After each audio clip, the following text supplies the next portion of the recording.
Hello and welcome to the Wilder Lincolnshire podcast from the Lincolnshire Wildlife Trust. I'm Melvin Pryor, out and about today with Matt Blissett. We're in a wood, Matt. Where are we though? We're at Legbourne Wood. This is one of 4 woodlands on the Wolds edge between Louth and Alford that the Trust manages. This is the largest of those woods at 36 hectares. Typically the others are around about the 15 hectares in size. Let's talk about the similarities and the differences. Quite a variety of tree here. Yes, it's predominantly ash, but also oak with an understory of hazel. That's typical of most of the woods on the Wolds edge, but this is suffering at the moment from ash dieback. So some of the management here has been involved with taking back that ash from the ride edges and making it more safe for the public. And what's the situation with that? They literally completely die, do they? Not completely. Some will, will die back. Others show some resilience, and we hope that some of those more resilient trees will actually have some resilience in their seed, and then when they reseed, will actually fight back. And in some time in the future, we will see a predominantly ash woodland again. And that would have been part of the makeup for many years and possibly centuries. There would have been ash here, would there? That's correct, yeah. I mean, it is a mixed woodland in that there are other trees. So obviously with the dieback from the ash, it does give the oaks more room to develop. They can develop more of a crown, and it's quite noticeable when you look around that what you're predominantly seeing, the very dark green vegetation are the oaks, which are obviously given that room to develop. We're going to talk about woodlands in the autumn, but just staying with the ash dieback there, you're actually cutting the ash back from the main rides, aren't you? That's correct, yeah. I mean, some of these trees, they're a good height. If one of those was to come down, the branches get very brittle and such like.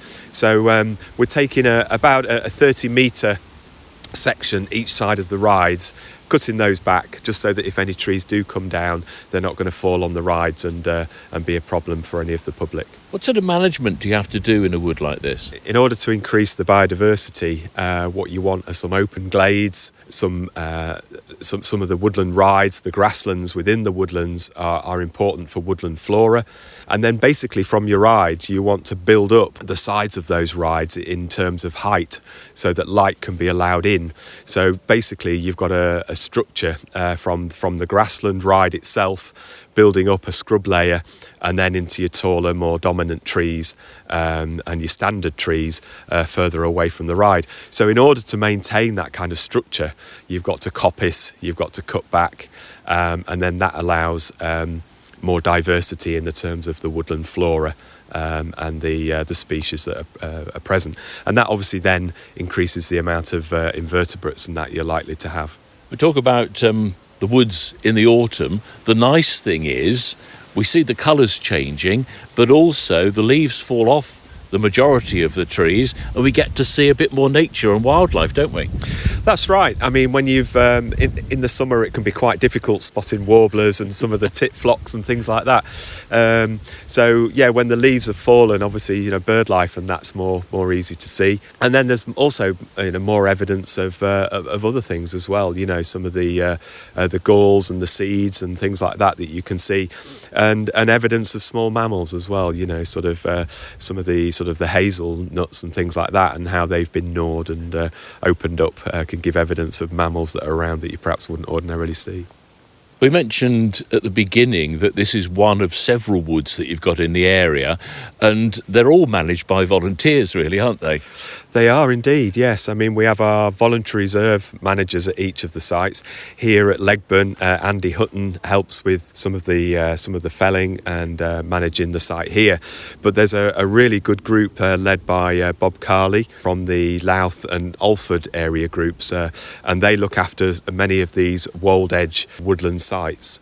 What a fabulous place to come and volunteer, though, isn't it? It is, yeah. They certainly do get some tasks to do, cutting bramble back and scrub back. But they must get some enjoyment out of it because they keep coming back.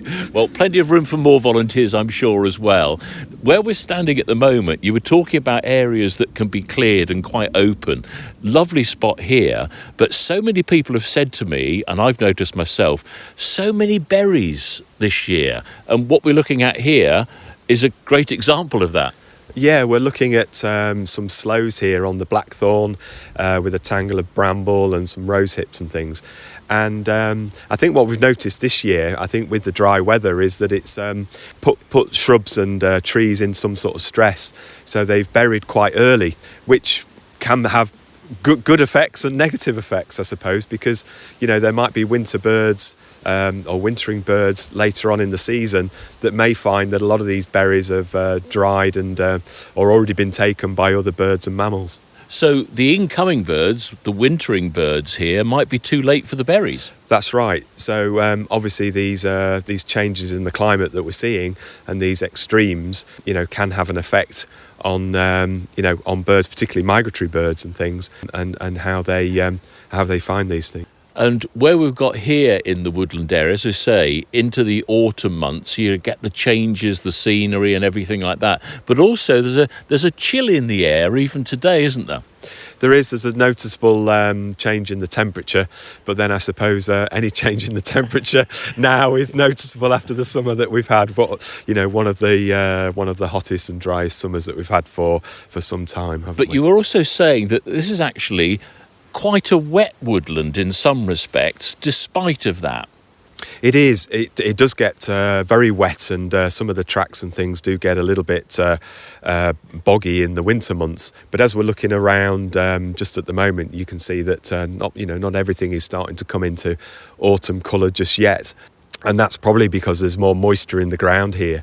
Where trees have been put under more stress, they'll clearly lose their leaves earlier than those in this wetter woodland. And I would imagine then, encouraging people to get out and about and enjoy the autumn scenes. And actually, it is a good reason for getting out and about and enjoying a good winter autumn walk. We've got Ruth with us as well. We're at the woods, and what I hadn't appreciated, the main sort of ride coming through here was the old railway line. Can you tell us any more about that? I can. The East Lincolnshire Railway was opened in 1848, and originally it ran from Louth right the way down to Boston, from Grimsby, right the way down to Boston, going through Louth and through Legbourne. And we've still got the sort of the outline of where it would have been, but it provides another feature for the wood, doesn't it? It does. It's a really good hard surface for people to walk through, whether you're a dog walker, just a nature enthusiast, or possibly a railway enthusiast. There is actually a railway walk that you can walk along, quite a long route from where it started in Louth through the Wolds. And I think you were telling me your mum travelled on the train through these woods then? She did, yes. My mum grew up in Louth, and they used to go on holiday to Mablethorpe on the train, so she has very fond memories of this line. Excellent. And Matt, it's something that's a bit of a feature here, but it provides you with sort of a connection. You've got sort of looking back at where the railway would have run, and it's coming right through the wood here. Yeah, I mean, it does mean that we have got good access into the wood. It's also used by our neighbouring farmers as well in order to access fields either side of the wood. But it does create a good through route. But obviously where it's been open as well, and the banks either side are great for woodland flora. We're here talking about the autumn, but in the spring you can come here and you can see the primroses and things along the banks, early purple orchid and things like that have got this open area through the woodland, and it does create that sort of added biodiversity. We mentioned sort of the ash dieback. Are you actually planting trees in the wood here? Is that part of the project as well? We are planting some trees. Andy Hutton does a great job. I mean, he's been taking some of the acorns and growing on some of the oaks. So you will see one or two oaks growing in tree shelters and things throughout the site.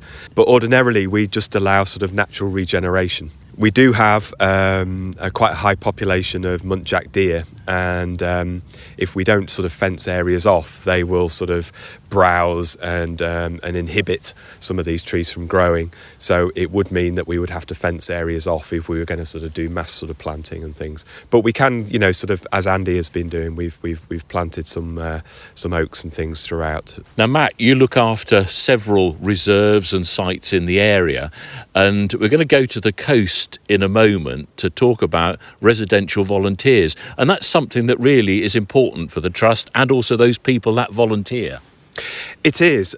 We were very fortunate recently to get some funding to be able to build some accommodation at Salt Fleetby through Dynamic Dunescapes project. And the Trust overall has 6 accommodation places for residential volunteers. We have 2 at Salt Fleetby, 3 at Gibraltar Point and 1 at Far Ings. And what these the accommodation enables volunteers to be able to do is actually to live on site and be hands-on on those reserves. But also, we do promote and give opportunities to be able to gain experiences at other sites. So it's in order to get into conservation, it's quite important. And that's not easy, is it, getting into conservation and to get that experience? Because when you apply for a job, it'll say on that, what experience have you got? And for many, it won't be a lot, will it?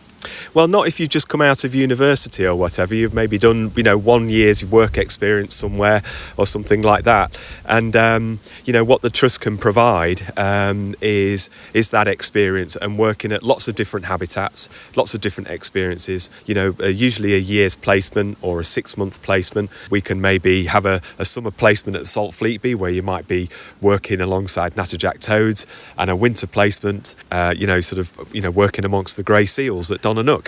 But there's lots of other things in between, and we do try and promote some of our other sites and work alongside some of our other regional wardens throughout the county. Well, a couple of your residential volunteers are halfway through their placement. We'll catch up with them and see what they've been getting up to. So I'm with residential volunteers Jess and Dan. 6 months into your placement. Dan, how's it going?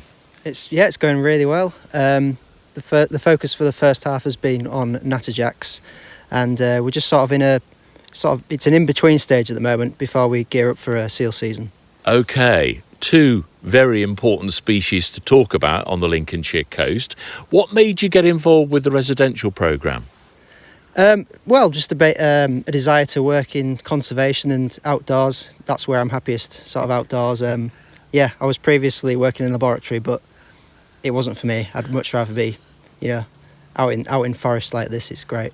And tell us about the sort of things you've been involved with over the past 6 months or so.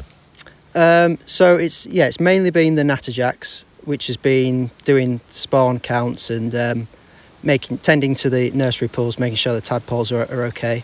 And then otherwise it's been reserve maintenance, so repairing fences, making sure the livestock has got plenty of water, cutting the rides on the little compact tractor, that sort of thing. Yeah. And where are you from originally? I'm from North Yorkshire. Okay. Lincolnshire, did you know much about Lincolnshire before you came here? Not a thing. No. I'd driven through and that was about it. Never had anything to do with it, but I really like it. Yeah, it's great. And where is your residential accommodation? So mine's at Salt Fleetby, right on the coast. I can see the sea. It's great. Oh wow! And what's it like? Is it luxurious? I would say so. Yeah. It was a lot better than I was expecting. I thought it was going to be like a youth hostel, so I was really pleased. Well, I have known in the past some of the sites will have a very basic caravan, so it's a bit up from that, is it? Absolutely. Yeah. It's quite luxurious. And Jess, just tell us a bit about your background. Why residential volunteering for you? I just wanted to get into conservation. I think leaving uni, I didn't have much experience, so I was just sort of working in cafes and stuff. So this was like an ideal opportunity for me to get some experience. And what were you studying at uni? Zoology. Okay. So you do all that and then you've got to get some practical experience. So what did you do? Were you looking round for vacancies and things? So when I first graduated, I didn't drive, so that definitely limited me to what I could do. So I was sort of did a little bit of volunteering with Forestry England, and then I was applying for residential volunteering, and eventually I was lucky enough to get this. So. And how have you found it?